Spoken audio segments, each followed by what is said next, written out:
So what are you willing to give up?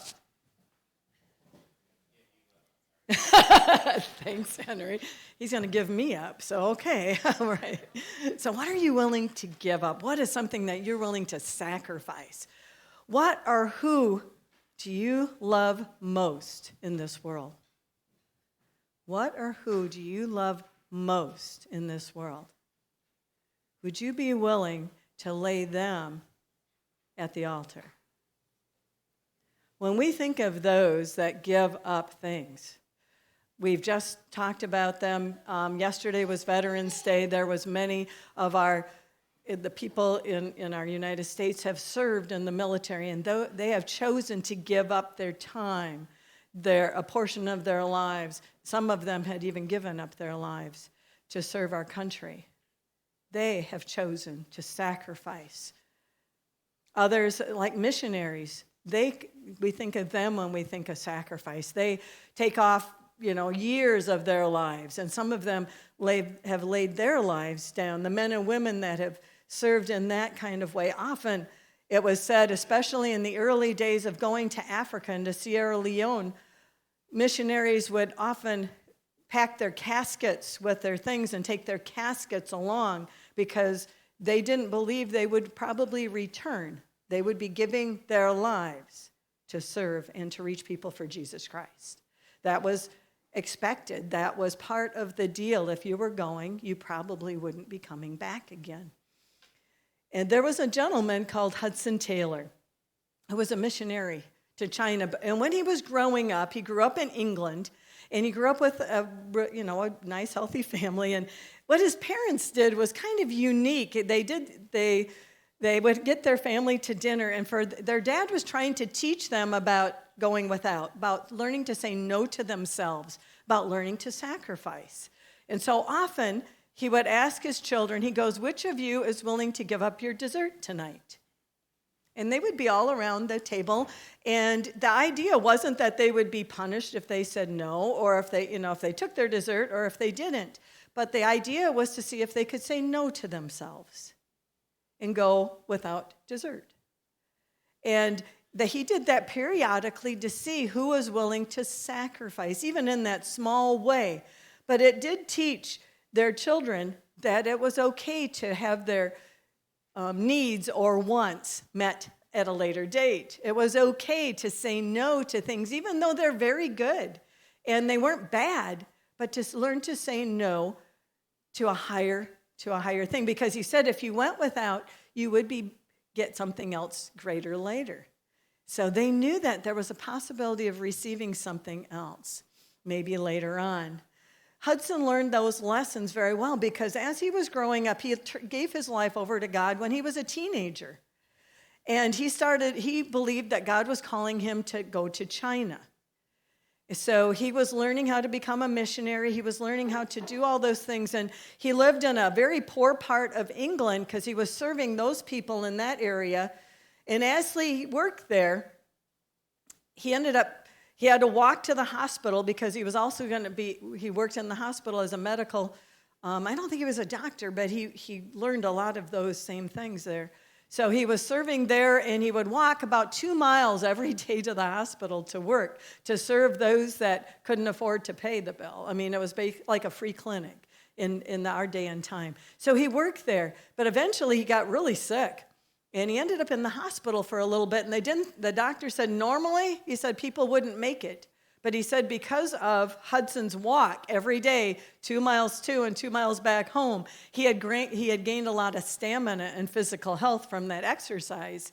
And because of that strength, it was the only way that the Lord used that to defeat that virus that he was fighting. And Hudson said, maybe that sacrifice of walking every day and getting that exercise was a good thing. Another sacrifice he made was that the woman that he was engaged to be married to at that time just said, if you're going to China, I'm not. And so he had to choose between her or going to China. He chose to go to China. And as he left, he said it really hurt. It was really hard for him to do that. But when he got to China, he met his wife, Mary, who was was a daughter of other missionaries. And she knew Mandarin fluently. And she ended up being a huge asset to his ministry there in China. And God brought them together, and they were married for over 40 years. And they served there in China. The other thing that Hudson Taylor learned was that when he got to China, that the English ways were not really reaching the Chinese people. So Hudson Taylor believed that if he started adapting himself to be more like the people around him, he would gain the audience of them to listen to him. So he put his hair into a pigtail. He learned that he started to dress like a Chinese peasant, and he even colored himself with tea leaves at times to darken his skin a bit, because he was a very white Englishman. And so he did all that so that he could have a voice in China. He sacrificed a lot. But he is the founder of China's inland mission. And many people, many missionaries have went to China since then to serve. Taylor endured many hardships, including arrests and insults and slander and poverty, but lived his life believing what Christ said in Mark 10, verses 29 and 30. Truly I tell you, Jesus replied, no one who has left home or brothers or sisters or mother or father or children or fields for me in the gospel will fail to receive 100 times as much in this present age. Homes, brothers, sisters, mothers, children, and fields, along with persecutions, and in the age to come, eternal life. He believed that even though he sacrificed a lot to serve in China, God would bless him, and it would pay off in the end. With that perspective, he could truly say, I never really made a sacrifice. And he did that all of his life. For the soldier and the missionary, they give up their lives to serve God. They go into this Christian life thing with both feet. They don't hesitate. They don't have one foot in this world and one foot in that one. They go in all in to serve the Lord and to follow him and do what God asks them to do. Over the last 2 weeks, we have been looking at a gentleman called Abraham. First he was Abram, then he became Abraham. And as we looked at his life, we see a man that was willing to follow God even though he didn't know where he was going. He was willing to wait on God, and it wasn't always easy for him. He had his doubts, he had his struggles, but he knew that he was going to be blessed with a son. He was willing to go to God and pray and intercede for the people of Sodom and Gomorrah. This man was in the faith with both feet. Abraham gave it his all, and he didn't really consider any of that a sacrifice. He knew that God would keep his promises, and he believed God, and he continued to have even his failings and his victories. But as we look at it, you know, the story isn't over yet. I mean, it could have ended last week with the baby being born and God answering his prayers and just going on his merry way and having this boy and Isaac grow up to be the father of many nations, like God told him it was going to be. But yet there's one more day of testing and one more struggle. Today we're going to be looking at that test that Abraham went through, probably the most difficult, I would say it was the most difficult test he went through. And I am sure for any of us, it would have been that same kind of a test. As we look at it, will faith overcome his fear? Will Abraham be able to let it go and to do what he did? Will he choose to follow God even when it seems to be unfair and wrong? I have learned so much over the last few weeks studying Abraham. He just blows my mind with how well he follows God and how obedient he is and how he loves God and he does the things that he needs to do despite how difficult. I mean, it just blows me away. So we're going to revisit him. I have a little clip from a movie called His Only Son that was put out last Easter. I haven't seen the whole movie yet. I've seen bits and pieces of it. But I think it kind of gives us an idea of what I'm going to be reading this morning, or what we're going to be reading this morning. Abraham, Lord, take now your son and go to the land of Moriah, and there offer him may endure. Take me!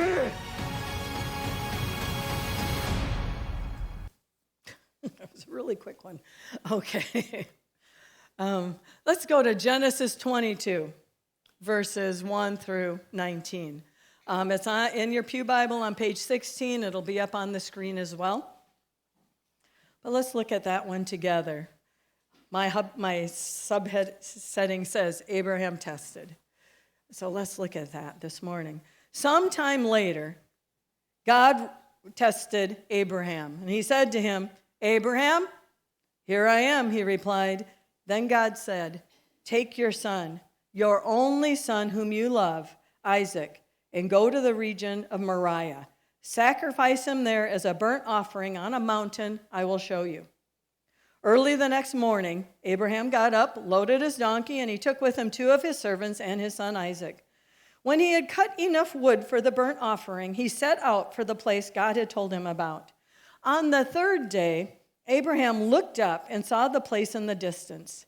He said to his servants, "Stay here with the donkey while I and the boy go over there. We will worship, and then we will come back to you." Abraham took the wood for the burnt offering and placed it on his son Isaac, and he himself carried the fire and the knife. As the 2 of them went on together, Isaac spoke up and said to his father Abraham, "Father?" "Yes, my son," Abraham replied. "The fire and the wood are here," Isaac said, "but where's the lamb for the burnt offering?" Abraham answered, "God himself will provide the lamb for the burnt offering, my son." And the 2 of them went on together. When they reached the place God had told him about, Abraham built an altar there and arranged the wood on it. He bound his son Isaac and laid him on the altar on top of the wood.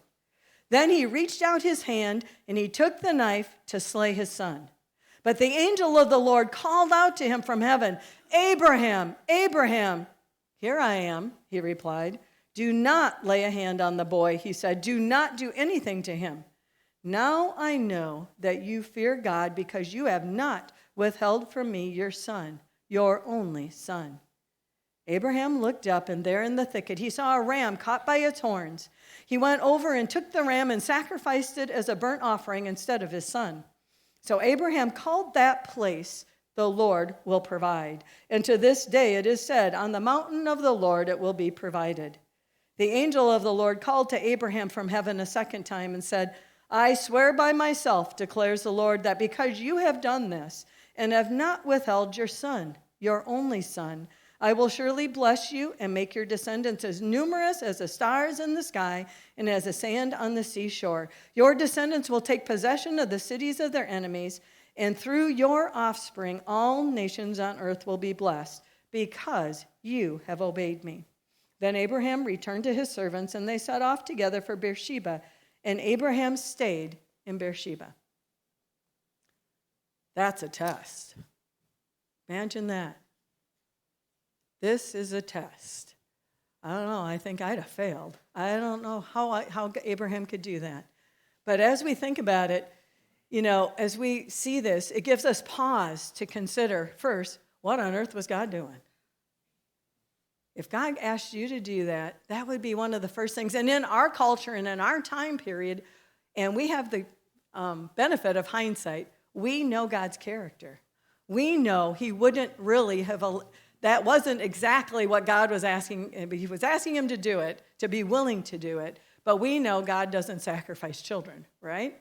But Abraham didn't know that.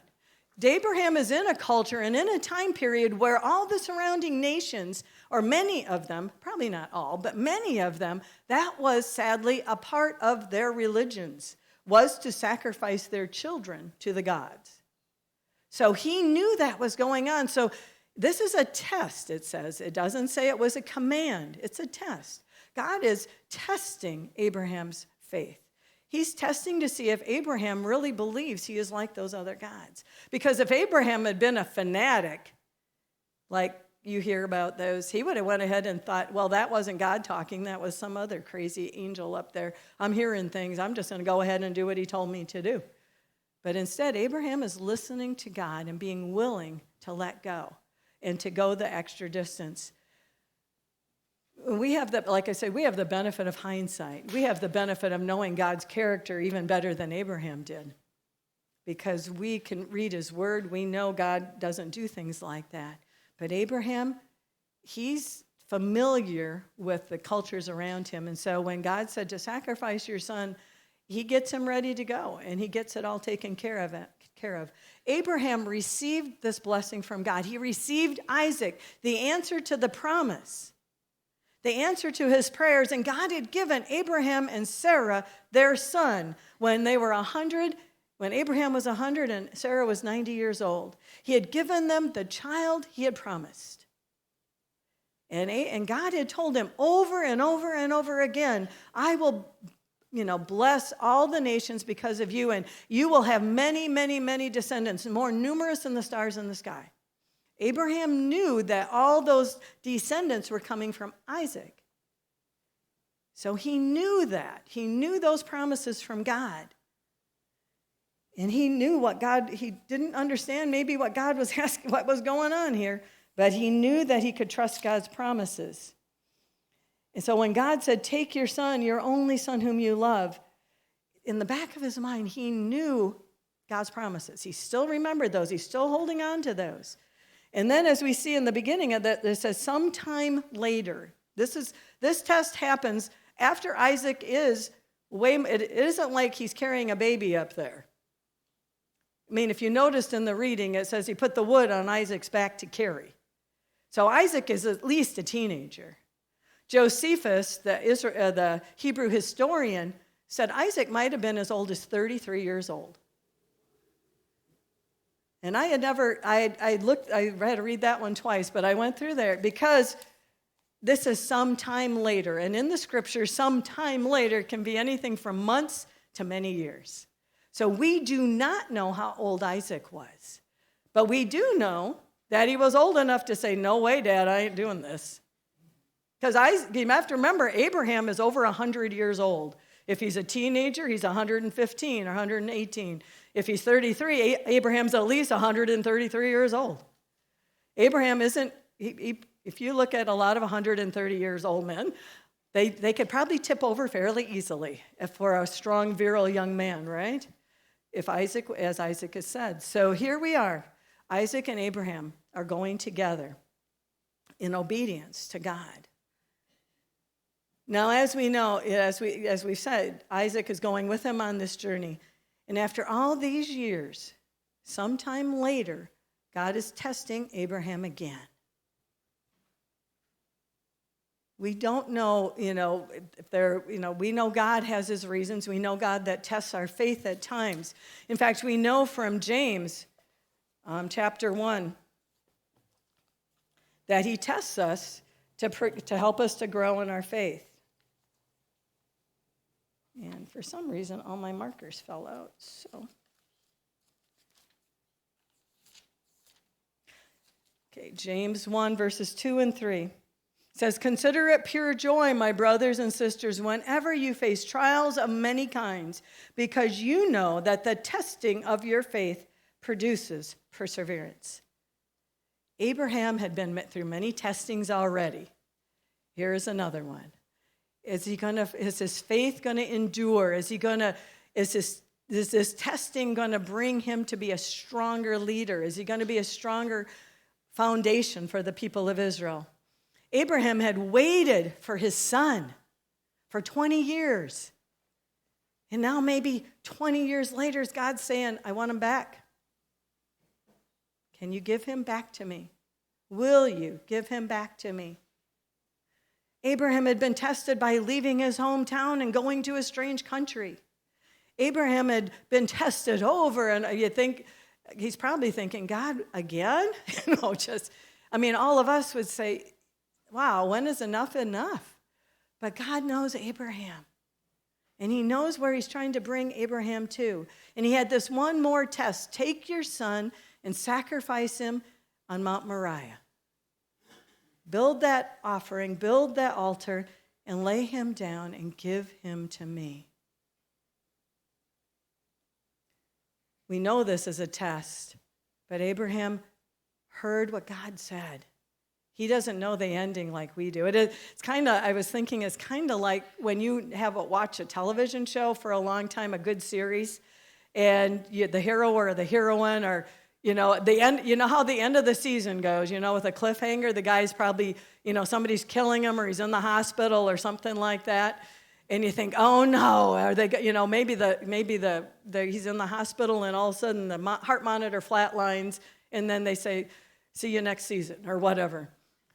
So but because you've, maybe looked ahead, I've done that, or, because it's a popular show, the odds are he's going to be alive next season, right? Abraham doesn't know that. He doesn't know the future, but he knows God. He knows God has given them the promise. And as we read, it says that he knows that, we know it from Hebrews, but he knows that no matter what God does, if he really does require Isaac's life, God is strong enough to raise him up from the dead. Because God's promise is through Isaac. There isn't an option. There isn't a plan B. And Abraham knew that. So he is trusting God no matter what. So as we looked at that, I just like how he didn't even doubt, he didn't debate. It says early the next morning, Abraham got up. He didn't wait. He didn't ask God to, plead or anything. He heard from God, got up the next morning, loaded his donkey, and got everything ready to go. I mean, it sounds like they left the next day or the day after by the time they got everything loaded. I don't know what he told Sarah, but I'm sure he had to tell her something. And she, too, had to be willing to trust Abraham with her son on this journey, to do what because God had asked them. They were willing to be obedient to God no matter the cost. Hebrews 11, 17 to 19 gives us a kind of a helpful picture here. It says, by faith Abraham, when God tested him, offered Isaac as a sacrifice. He who had embraced the promises was about to sacrifice his one and only son. Even though God had said to him, it is through Isaac your offspring will be reckoned. Abraham reasoned that God could even raise the dead. And so in a manner of speaking, he did receive Isaac back from the dead. Abraham trusted God. He had that much faith in God that God knew what he was doing when he asked for that sacrifice. This was only a test. But boy, what a test to take your child and sacrifice him to God.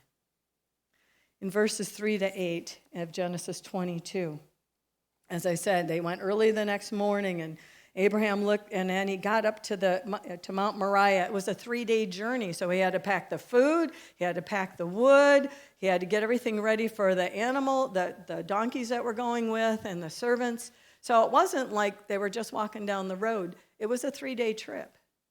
And so they had a lot of time to think about it. Can you imagine? I don't think Abraham probably slept for 3 days, thinking about what was facing him on day 3. And Isaac is just curious this whole time. I don't know if God, if Abraham he didn't tell him till later what was going on. But he didn't go for a second opinion. He didn't argue with God. He followed him. Isaac and the servants that came along and everything got ready. And as they get there, like I said, Abraham's heart must have been breaking. I'm sure he has in his mind all those fun times with however the history passes in front of your eyes. He was thinking about his little baby, how he grew up, how he was a toddler, all those things. I mean, there's a lot of time to think when you're walking for 3 days. And so I'm sure that Abraham was going through all of that, and Sarah's at home doing the same thing. And Isaac, he knew about the requirements for a sacrifice, and he was very observant to see that there wasn't a lamb on that donkey. They weren't also leading a sheep along with them. And as he gets there, he talks to his dad.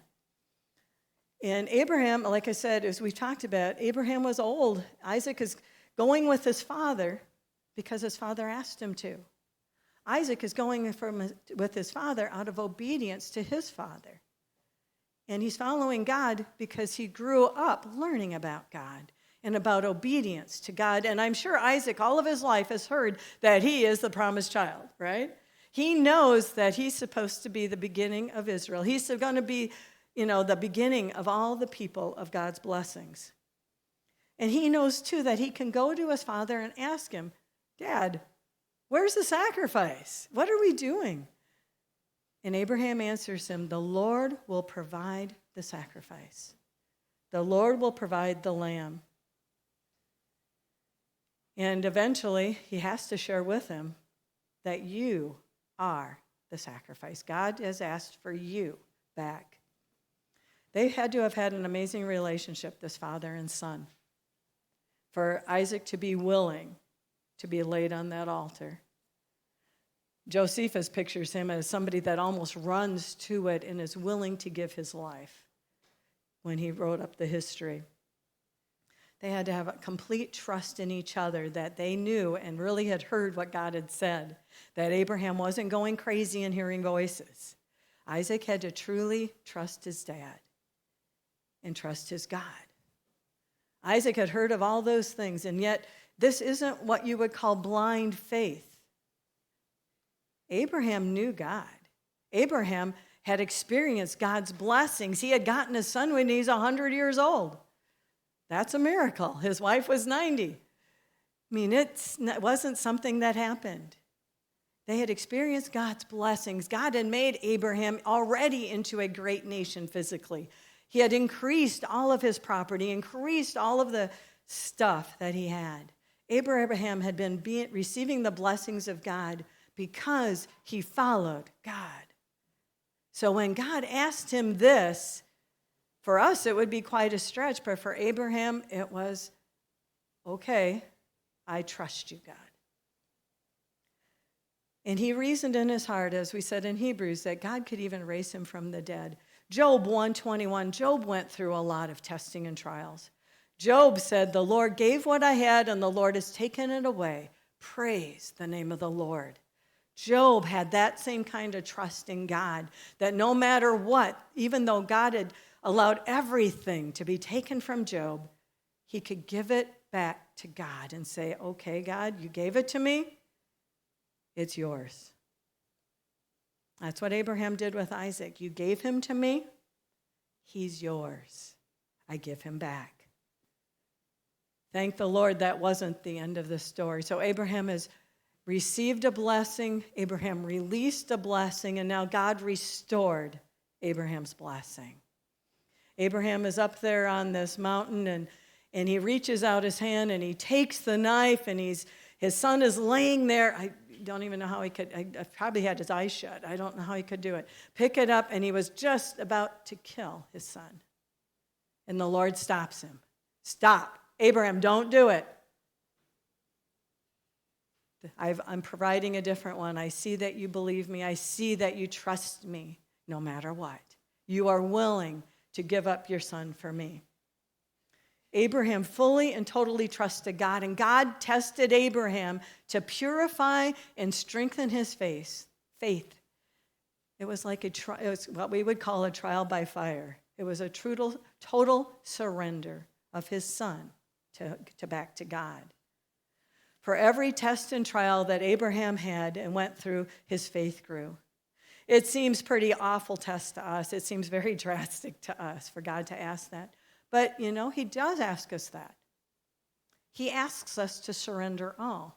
He asks us as parents to surrender our children back to him.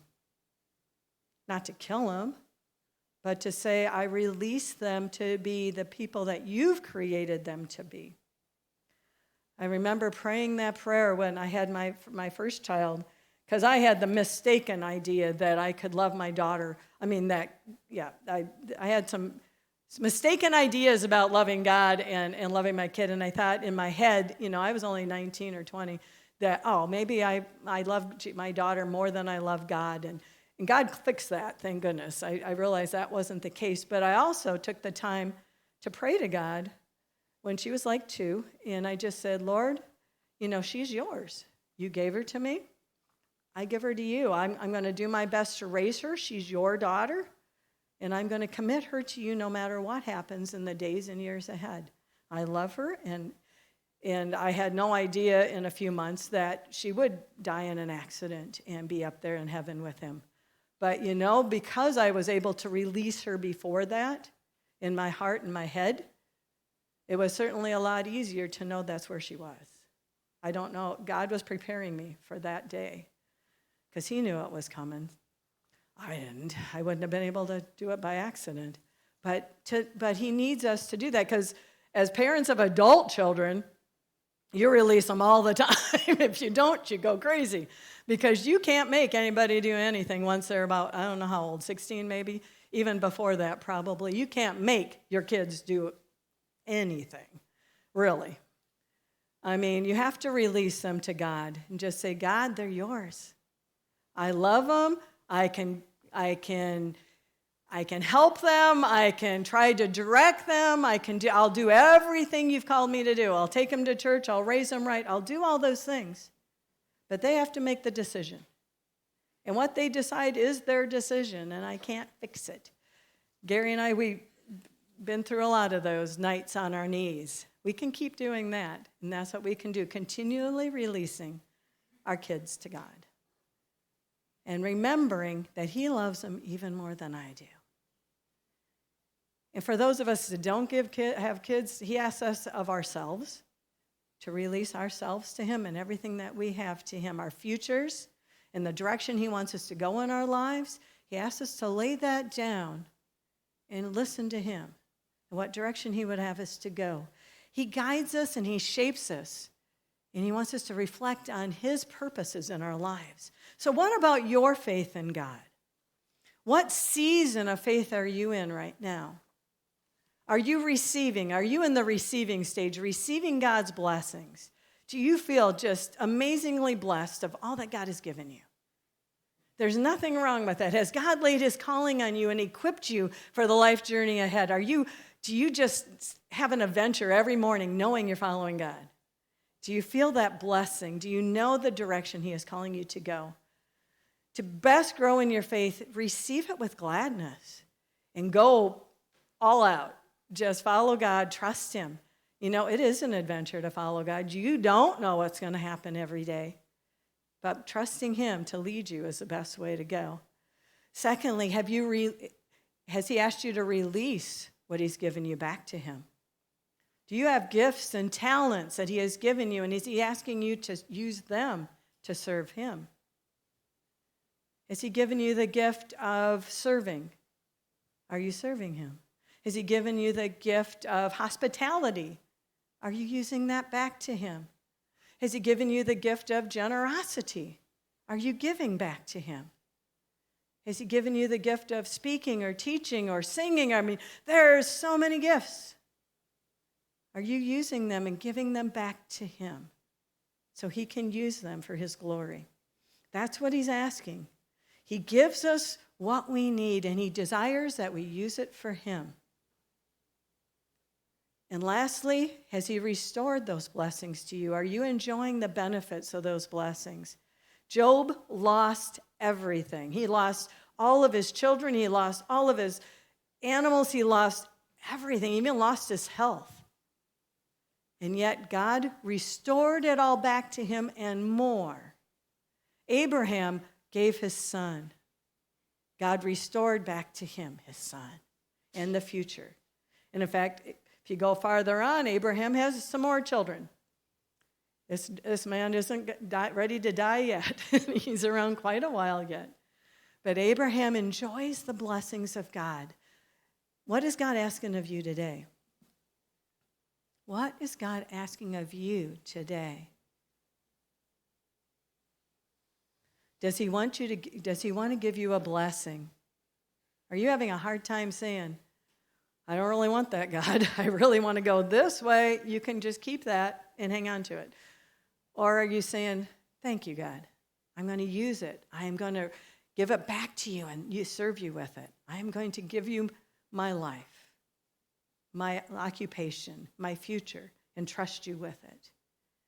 Maybe it's money, maybe it's time, maybe it's your children. What is he asking of you today? And what is he going to restore back to you? Are you seeking restoration? Is there some part of your life that you know that that God hasn't, you're in that drought period? Well, keep praying and seeking what God has for you. Be obedient. God has asked you to do something, do it. Abraham got up the next morning and obeyed. He didn't waste any time to follow God. Is he calling you to do something? Are you obedient? And when you do, hold your hand open and take what he gives you. No matter what he's asking of you, he will restore to you more than you can ever ask or believe. Trust him. He is just. He is almighty. He knows what's best for you and your family. Live life focused on him. Be willing to surrender your life to him. And when you do, your faith will grow like Abraham. I want to have a faith like Abraham. I want to be able to lay it all down and trust God every single day with what he's given me. I want to give back my blessings to him and use them for his glory. And today we get to do that in another way by the sacrament of communion. In many ways, Isaac and Abraham are a very close picture of what God did with his son, Jesus Christ. God laid his son on the altar for you. God laid his son, Jesus Christ, to die for you. And Jesus willingly went to the cross. He didn't argue with his Father. In obedience, he obeyed his Father, and he went to the cross for you. Hebrews, it says that God asks us to be a living sacrifice. Hebrews 12, 1 and 2. That we are to lay ourselves down on the altar and be a living sacrifice. That means that we aren't to, physically die, but we're to live out our lives totally, completely committed to God. Now, as we take communion today, as you receive those elements, I would suggest and encourage you to be praying, to be listening to God's voice this morning. Is there something that God is asking of you? Is there a part of your life that you're hanging on to and don't want to let go of? Because you don't trust God with the future. You don't trust him with whatever it is. But he's been asking you for a while maybe. Maybe he's been tapping your shoulder for a while and saying, hey, I'm still asking. I'm right here. So be listening. Be praying.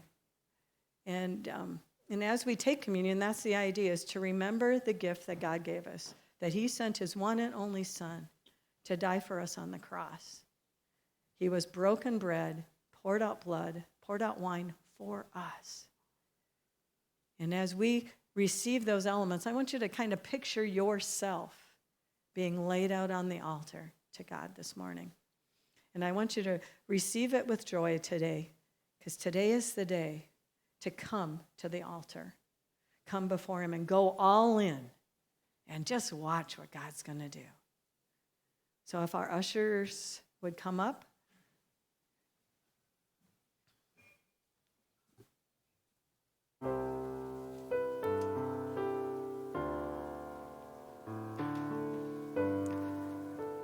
Oh, Father God, we bring you these elements today. We're bringing our hearts and lives to you. We surrender. Just Abraham's faith is such a witness to me, Father God. And Lord, I bring it all to you, and I pray that you will bless these elements as they're passed out, and that you will touch our hearts. Speak to us. Help us to hear your voice this morning. In the name of your Son, Jesus Christ.